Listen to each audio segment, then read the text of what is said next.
Foxbody content. I know it's hard to get enough of that, right? On YouTube, there's hardly anything on it.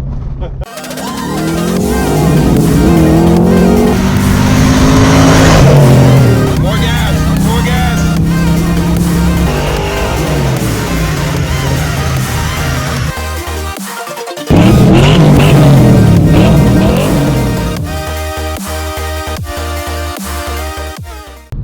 Hello and welcome to Gearhead 704. I'm Matt. Today we're heading back to Extreme Mustangs. I feel like we head there almost every single video, but yeah, we're going back there, picking up the car again. If you haven't seen the last few videos, there's been a lot going on. We dynoed the Mustang, then we figured out there was a lot of problems, and there's been a lot of videos on what we thought the problems were. We finally figured it out. So go to my channel and hit the playlist button, and you'll see all those videos if you haven't seen that yet. But yeah, we're heading there right now.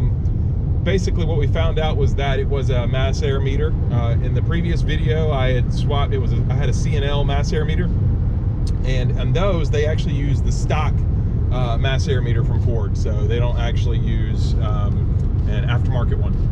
And so what we did is we just tried switching out the stock part and still had the same C&L tube, and that didn't work right. And so we tried a bunch of other things, but it turns out that actually was what it was. It was like the second thing we changed, of course, but we didn't change the entire apparatus. Anyway, yeah, we're heading to pick up the car, and we'll have an update for you soon. What's up, buddy? How you doing? How you doing? How you doing? Well, I cleaned your car. Shimmy. Well, It's okay to have her out here? All right. Yeah, you did. Wow. I hadn't seen it look like that in a long time. You're feeling sorry for it, weren't you? yeah, it was kind of irritating me. It was dirty. Yeah, wow, that paint came out a little better than I thought it would. Okay, now this still says C&L. So that part stays the same then. So just this is different. All right. This part right here is different too, right? Right. Okay. This is the new mass air. And that's a Pro M, so it's 75? Yep, 75. Okay, we had 76 before, right? 75. We had a 75 before as well? Here's your old one. Okay. Well, no. Wait, I've seen C&L before.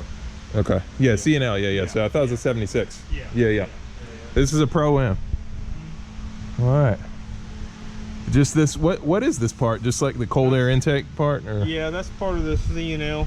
Okay. Since you don't have the stock rubber tube, well, we had to make that work.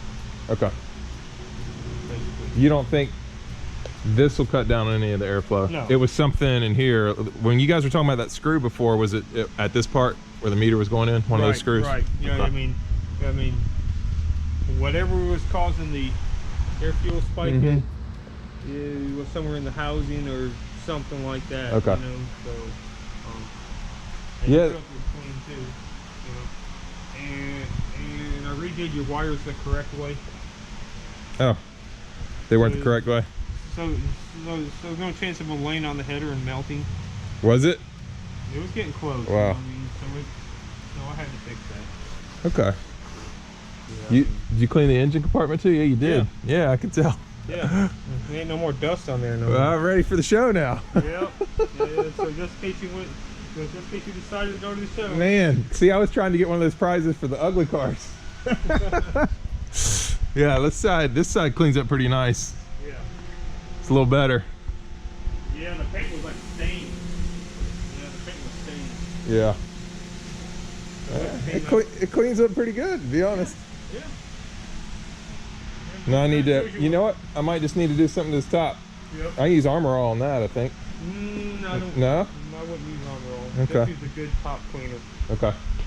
and just make it look clean. They call it convertible top cleaner or something? Okay. That's what I would do. You think, so this is the piece. You think this will take paint? I don't know. Well, Kind of rough, huh? now that it's kind of curling back here, Yeah. I don't recommend reusing it. Okay. Because it's got to come off anyway to paint the car. Yeah. Once you peel them off, and if it's not Okay. Nice, dude. So yeah, dude. air fuel's good and okay. We got dyno tomorrow. Yep. All right. Yep. 8 o'clock in the morning. That's actually good for me because I don't start work till 9, so it's less time I got to be off. I'm hoping this will be a lot quicker session. If everything's right, it should be pretty quick, right? It should. Okay. It's good. Yeah, we also got a new battery tray. Right here, it was leaning back pretty far. The old one was broken. There's a lot of battery acid I noticed down in there. I'm sure that's what deteriorates them, right? Mm-hmm. Yeah. So this looks good. You did a really good job on the car, Scott. Yeah, it looks slick. I'll be ready for Foxtoberfest now. All right, guys, the Mustang is back again. So this is, I know every episode I say, oh, I'm gonna get the Mustang back, or every video I'm saying that, but yeah, we got it back. Looks great. Scott actually cleaned it up. It's the best I've seen the car look in a long time. The car is almost there. Pretty excited. Got Foxtoberfest coming up this weekend. If you don't know what that is, it's pretty awesome. Basically, it's nothing but Fox bodies, and it can be anything on the Fox chassis. It can be LS swapped. It can be, you know, what were some of the other ones? There's like station wagons on Fox body chassis, some Mercuries. So anything that is on a Fox chassis is welcome. They are expecting like 500 cars this year, which is just an insane amount when you think about it, of Fox bodies in one place. And so the video, I'll have a video on that. It will be uploaded, not the next video, but the one after. So the next video you'll see after this should be the dyno. Going back to the dyno and seeing what all the changes we make with the mass air meter and whatnot. Hopefully that's all good now. All that's coming your way. More Fox body content. I know it's hard to get enough of that, right? On YouTube, there's hardly anything on it. Not really. I know that's like, YouTube is saturated with this stuff, but hey, I love them. So I'm adding to the Fox body content. Woo! So we're back home right now, and I forgot to show you guys one of the changes I had done at the shop. I covered the battery tray. You saw that. It was bad. The battery was going to fall out of the car, right? And then, of course, the mass air meter, which was, we believe, the problem on the dyno. I'm going to find out for sure tomorrow. Actually, go to the dyno tomorrow and we give that a try again. Hopefully everything is perfect this time. But there was one other thing that I had done there, and I'm going to show you that right now. And that is this fuel pressure gauge right here. So I don't know if you can see that or not. Yeah, there you go. It's clear, it looks like.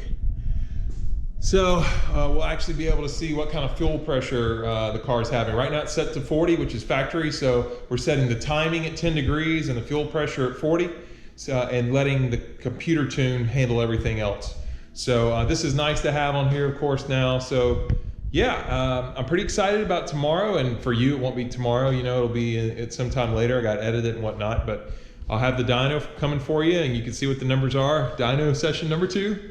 But yeah, that's pretty much it. I don't know if you guys saw it this last time. I believe you did, but we got this new, I remember I mentioned that the oil cap, we had to take it off. There was too much crankcase pressure. So I've got this new K&N one, which obviously it lets out some of the air pressure from that. Also, I mentioned about the C&L mass air meter. That was just this part that changed, and I think you probably heard that earlier today, but just in case.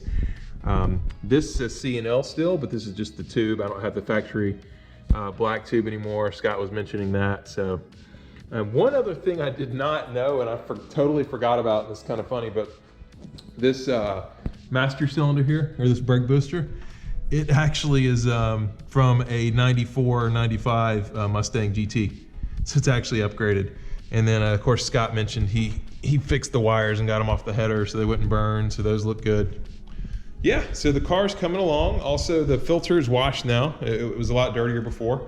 So the air filter is looking good. And I forgot there was one other thing that Scott caught this last time. Right here, this radiator. So this is a Fluidine radiator. And of course, who put that radiator in? Custom Performance. And if you don't know, they didn't do a great job. I've talked about them before. Basically, they were the first shop I took the car to, and they had a lot of problems with them. Anyway, they're out of business now. But this overflow tube right here will they did not actually, the silver part that I'm pointing to right here, I don't know if you can see that right there. Yep. Where the tube connects, the overflow tube, that was actually not correctly installed, and we had leaking radiator fluid going down the side there. So that was actually part of my still overheating problem. It had stabilized at 195, but it really should be always 180, and sometimes it jump up to 195. I think that was part of the problem too. So yeah, that covers everything that we did this time. And hopefully I'm about done with the motor and everything for right now. If I get it dyno tuned in, the next mods I'd like to do is actually the paint and maybe some suspension stuff. So you'll find out more about that. But anyway, that's gonna do it for today's video. So if you enjoyed the content, please hit that like button. If you wanna see more videos like this, please go ahead and subscribe. And we'll see you next time on Gearhead 704.